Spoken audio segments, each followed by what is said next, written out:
Hello again. Welcome back to the channel, everyone. If you haven't subscribed yet, please subscribe.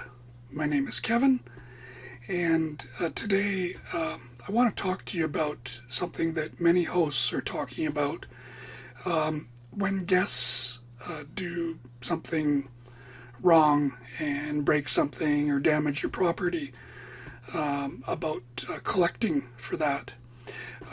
Airbnb's response, generally it seems to me anyway, is to try to let the guest and the host work it out between themselves, and if you can't, to escalate it. But it's actually difficult to collect money from the guests. Most stays are fine. I mean, most of our guests are no problem. But I've been hosting for 6 years, so here and there, out of thousands of guests, I mean literally thousands of guests, things do go wrong here and there.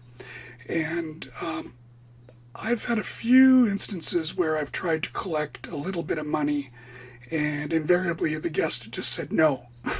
And Airbnb asked if I wanted to escalate it, but they, I think, told me that it would probably be difficult to collect either way. These were minor things. I can't remember exactly what some of them were. There was one incident in particular, and this was a student who ironically ended up studying at the university that I teach at.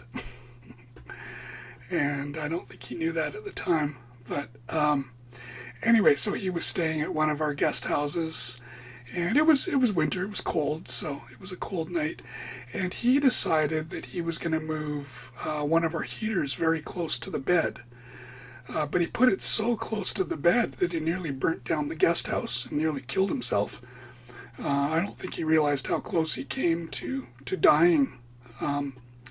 In the morning, my staff went to clean the place and noticed just charred marks all over the mattress. I think one of the bedspreads was sort of slightly kind of melted, and I'm not sure how he didn't notice. He didn't mention any of that. He just left.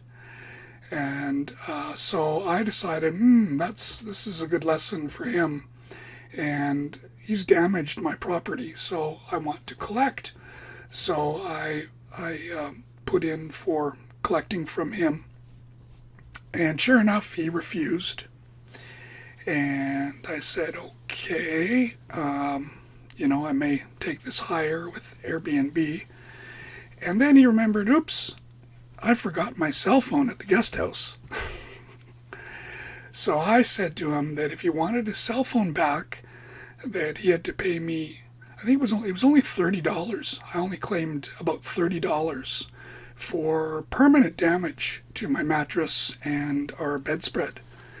I mean, it was nothing really. I was very kind, I felt. But I thought, he should be charged for this. So I agreed to tell him where his cell phone was once he had paid me the money, and he did. But to be honest, that's the only time I've been able to collect.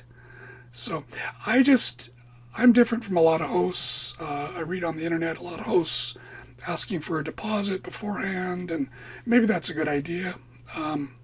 In Japan, where I host, there aren't so many problems, and we don't seem to have some of the problems that hosts in other countries mention, like huge parties and drugs and things like that. But we don't seem to have any of those big problems like that. So generally it's been fine. But just because a guest does something wrong, it's difficult to collect. I want to let you know. I think if you take it up to, if it's a huge damage and you have photos of it and all that, you can probably take it to a higher authority, and then at some point Airbnb's insurance will kick in.